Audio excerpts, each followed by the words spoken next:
Pertamanya kami di kelompok 2 ingin mempresentasikan hasil diskusi kami. Terlebih dahulu kami perkenalkan diri, yang dimana kami anggota kelompok yang bernama Sri Luciana Menalu, Sekara Skaripi Pasaribu, Lydia Neti Perapane, Anita Desiana Syahaan, Toto Mario Sianturi, dan Rico Herbert Sigalingging. Dan di sini judul diskusi kami yaitu tahap perkembangan menurut Erik Erikson. Baik, di sini pembahasan yang akan kami bahas yaitu tentang riwayat hidup Erik Erikson, teori. Yang kedua, teori perkembangan kepribadian Erik Erikson. Yang ketiga, tahap perkembangan dan contoh menurut Erik Erikson. Dan juga yang keempat, kelebihan dan kekurangan teori Erikson.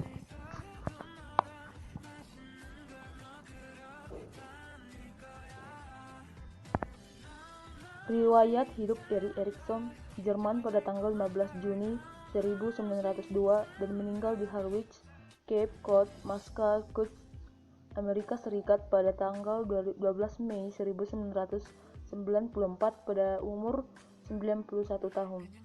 Erik Erikson adalah seorang psikolog Jerman yang terkenal dengan teori tentang 8 tahap perkembangan pada manusia. Sebenarnya, Erikson adalah seorang psikolog Freudian, namun teorinya lebih tertuju pada masyarakat dan kebudayaan jika dibandingkan dengan para psikolog Freudian lainnya. Erikson jadi terkenal karena upayanya dalam mengembangkan teori tentang tahap perkembangan manusia yang dirintis oleh Freud. Erikson menyatakan bahwa pertumbuhan manusia berjalan sesuai prinsip epigenetik yang menyatakan bahwa kepribadian manusia berjalan menurut 8 tahap. Teori perkembangan kepribadian Erik Erikson. Teori perkembangan kepribadian dikemukakan oleh Erik Erikson merupakan salah satu teori yang memiliki pengaruh kuat dalam psikologi. Bersama dengan Sigmund Freud, Erikson mendapat posisi penting dalam psikologi. Hal ini dikarenakan ia menjelaskan tahap perkembangan manusia mulai dari lahir hingga lanjut usia, satu hal yang tidak dilakukan oleh Freud. Selain itu, karena Freud lebih banyak berbicara dalam wilayah ketidaksadaran manusia, teori Erikson yang membawa aspek kehidupan sosial dan fungsi budaya dianggap lebih realistis. Melalui teorinya, Erikson memberikan sesuatu yang baru dalam mempelajari mengenai perilaku manusia dan merupakan suatu pemikiran yang sangat maju guna memahami persoalan atau masalah psikologi yang dihadapi oleh manusia pada zaman modern seperti ini. Oleh karena itu, teori Erikson banyak digunakan untuk menjelaskan kasus atau hasil penelitian terkait dengan tahap perkembangan baik anak, dewasa, maupun lansia. Tahap perkembangan dan contoh menurut Erik Erikson. Trust vs mistrust, percaya vs tidak percaya, kelahiran sampai 18 bulan. Pada tahap ini terjadi pada masa awal pertumbuhan seseorang. Dimulai pada tahap ini, seorang anak akan mulai belajar untuk beradaptasi dengan sekitarnya. Bayi pada usia 0 sampai 1 tahun sepenuhnya bergantung pada orang lain. Perkembangan rasa percaya yang dibentuk oleh bayi tersebut berdasarkan kesungguhan dan kualitas si penjaga atau yang merawat bayi tersebut. Apabila bayi telah berhasil berkembang rasa percaya terhadap si pengasuh, dia akan merasa nyaman dan terlindungi di dalam kehidupannya. Akan tetapi, jika pengasuhnya tidak stabil dan emosi tergantung dari penyebaran, bayi tersebut merasa tidak nyaman dan tidak percaya pada lingkungan sekitar. Tahap ini berlangsung pada masa oral. Kira-kira terjadi pada umur 0 sampai 1 atau 1,5 tahun. Tugas yang harus dijalani pada tahap ini adalah menumbuhkan dan mengembangkan kepercayaan tanpa harus menekankan kemampuan untuk hadirnya suatu ketidakpercayaan. Ciri-ciri perkembangan emosi. A. Rasa kepercayaan dibina dalam tahun pertama. B. Membina rasa kepercayaan secara peringkat. C. Membina rasa ketidakpercayaan jika keperluannya tidak dapat dipenuhi. D. Ketidakpercayaan akan membentuk tingkat laku negatif. Contohnya, bayi mestinya menjalani hubungan kasih sayang serta kepercayaan dengan pengasuh, atau sebaliknya membentuk perasaan tidak percaya. Hal ini demikian bermakna jika tidak diberi penjagaan yang sepatutnya seperti penyusuan tidak dijaga atau lampin tidak bertukar, ketidakpercayaan kepada orang lain timbul dalam diri bayi yang akan menimbulkan ketakutan dan berprasangka buruk. Autonomi vs DAP, kemandirian vs keraguan, 18 bulan sampai 3 tahun. Tahap ini merupakan tahap anus otot anal muscular stage. Masa ini disebut masa balita yang berlangsung mulai usia 1 sampai 3 tahun, early childhood.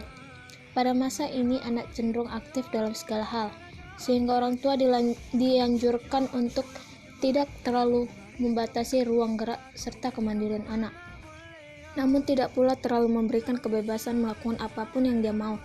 Pada tahap ini anak sudah memiliki kemampuan untuk melakukan beberapa kegiatan secara mandiri seperti makan, berjalan, atau memakai sandal. Kepercayaan orang tua kepada anak pada usia ini untuk mengeksplorasikan hal-hal yang dapat dilakukan secara mandiri dan memberikan bimbingan kepadanya akan membentuk anak menjadi pribadi yang mandiri dan percaya diri. Sementara orang tua yang membatasi dan berlaku keras pada anaknya akan membentuk anak tersebut menjadi yang lemah dan tidak kompeten, yang dapat menyebabkan malu dan ragu-ragu terhadap kemampuannya. 3. Inisiatif vs gift. Inisiatif vs rasa bersalah, atau 3 tahun sampai 6 tahun. Pada tahap ini kemampuan motorik dan bahasa anak mulai matang, sehingga memungkinkan mereka untuk lebih agresif dalam mengeksplor lingkungan mereka baik secara fisik maupun sosial. Pada usia-usia ini ada anak sudah mulai memiliki inisiatif dan melakukan suatu tindakan, misalnya berlari, bermain, melompat, dan melempar.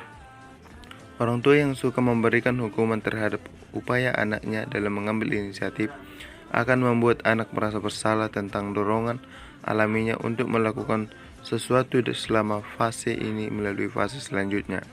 Contohnya, kanak-kanak pada tahap ini akan coba berdikari melakukan sesuatu dan jika gagal perasaan bersalah akan timbul. Mereka menorahkan persekitaran dan mencoba kemahiran-kemahiran baru. Mereka juga suka bertanya dan meminta penjelasan, dan rasa bersalah terhadap diri sendiri akan timbul apabila kanak-kanak dihukum atau tidak diberi peluang sesama mencoba kemahiran. 4. Industri vs inferiority, ketekunan vs rasa rendah diri, 6 tahun sampai 12 tahun. Pada tahap ini, anak sudah memasuki usia sekolah. Kemampuan akademiknya mulai berkembang. Selain itu, kemampuan sosial anak untuk berinteraksi di luar anggota keluarganya juga mulai berkembang. Anak akan belajar berinteraksi dengan teman-temannya maupun dengan gurunya. Jika cukup rajin, anak-anak akan memperoleh keterampilan sosial dan akademik untuk merasa percaya diri. Kegagalan untuk memperoleh prestasi-prestasi penting menyebabkan anak untuk menciptakan citra diri yang negatif. Ini dapat membawa kepada perasaan rendah diri yang dapat menghambat pelajaran di masa depan. Contohnya, kanak-kanak mesti menghadapi pelajaran kemahiran baru atau sebaliknya, menghadapi risiko perasaan rendah diri, kegagalan dan tidak cekap. Kemahiran yang diperoleh berkisar di alam persekolahan. Kanak-kanak yang gagal dalam peringkat ini akan merasa rendah diri dan tiada keupayaan bukan sahaja terhadap pencapaian akademik, tapi juga dalam hubungan sosial dengan individu persekitaran mereka. 5. Identity vs role confusion, identitas vs kekacauan identitas, 12 tahun sampai 18 tahun. Pada tahap ini anak sudah memasuki usia remaja dan mulai mencari jati dirinya. Masa ini adalah masa peralihan antara dunia anak-anak dan dewasa. Pada tahap ini seorang remaja akan mencoba banyak hal untuk mengetahui jati diri mereka yang sebenarnya. Biasanya, mereka akan melaluinya dengan teman-teman yang mempunyai kesamaan komitmen dalam sebuah kelompok. Hubungan mereka dalam kelompok tersebut sangat erat, sehingga mereka memiliki solidaritas yang tinggi terhadap sesama anggota kelompok. Remaja mesti berjaya mencari identitas dalam berbagai aspek, seperti pekerjaan, peran jantina, sosial, dan sebagainya. Jika tidak, perasaan rendah diri akan timbul. Mereka akan meniru identitas orang lain di persekitaran. Sekiranya gagal, akan timbul kecelaruan identiti, rasa tidak selamat, ragu-ragu, dan akan mengalami berbagai masalah di peringkat seterusnya.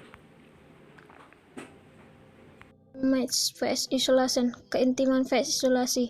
18 tahun sampai 40 tahun. Pada tahap ini seseorang sudah mengetahui jati diri mereka dan akan menjadi apa mereka nantinya. Jika pada masa sebelumnya individu memiliki ikatan yang kuat dengan kelompok sebaya, namun pada masa ini ikatan kelompok sudah mulai longgar dengan orang lain. Dia sudah mulai selektif untuk membina hubungan yang intim hanya dengan orang-orang yang tertentu yang sepaham. Namun jika dia mengalami kegagalan, maka akan muncul rasa ketersaingan dan jarak dalam berinteraksi dengan orang. Pada tahap ini manusia akan membentuk keintiman dalam berhubungan menurut ke dalam perkawinan serta membina kejayaan. Sekitarnya gagal akan merasa tersaing dan tersisih. Individu pada pernikahan ini sudah berupaya menjaga dan melindungi individu lain, suami istri dan anak-anak, tanpa hilang identik diri. Naratif vs self-absorption, generativitas vs sagnas. 40 tahun sampai 65 tahun. Erikson dalam Slaving tahun 2006 mengatakan bahwa generativitas adalah hal terpenting dalam membangun dan membimbing generasi berikutnya. Biasanya orang yang telah mencapai fase generatif melalui dengan membesarkan anak-anak mereka sendiri.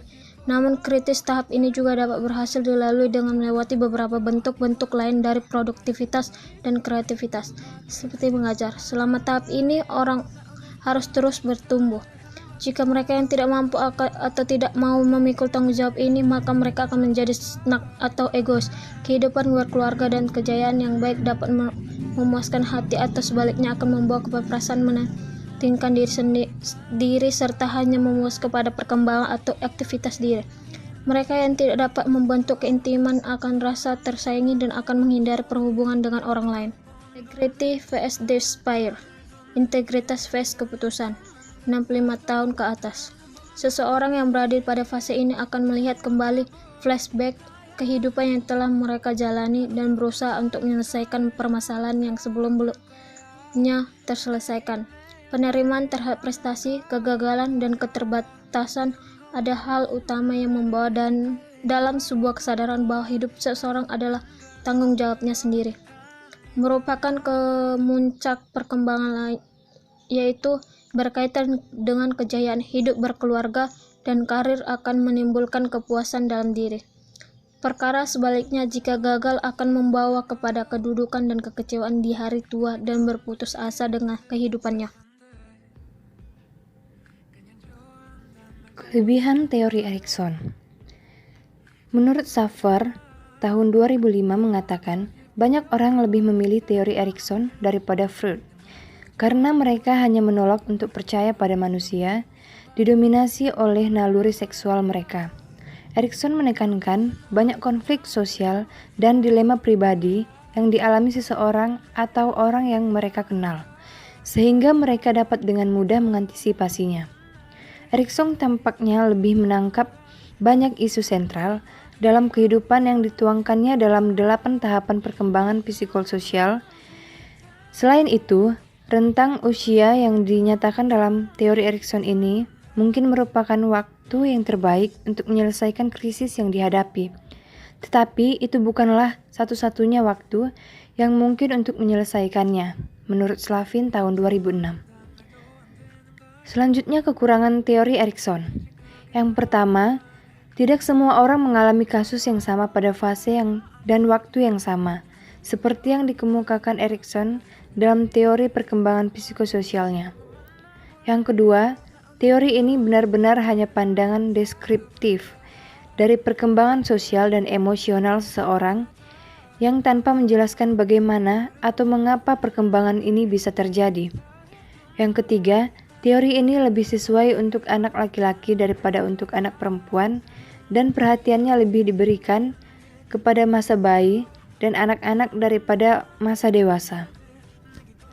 Kesimpulan teori perkembangan kepribadian yang dikemukakan oleh Erikson merupakan salah satu teori yang memiliki pengaruh kuat dalam psikologi.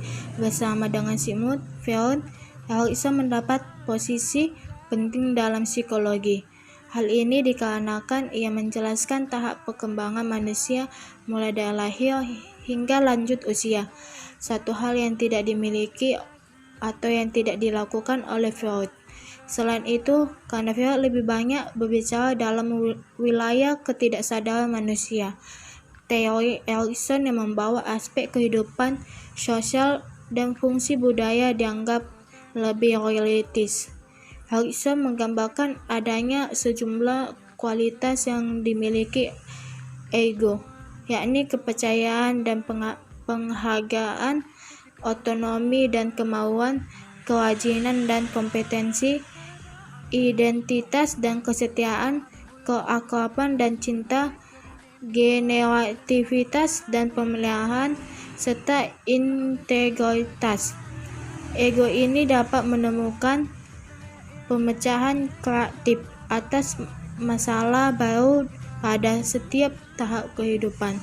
Demikian hasil presentasi oleh kelompok 2. Sekian dan terima kasih.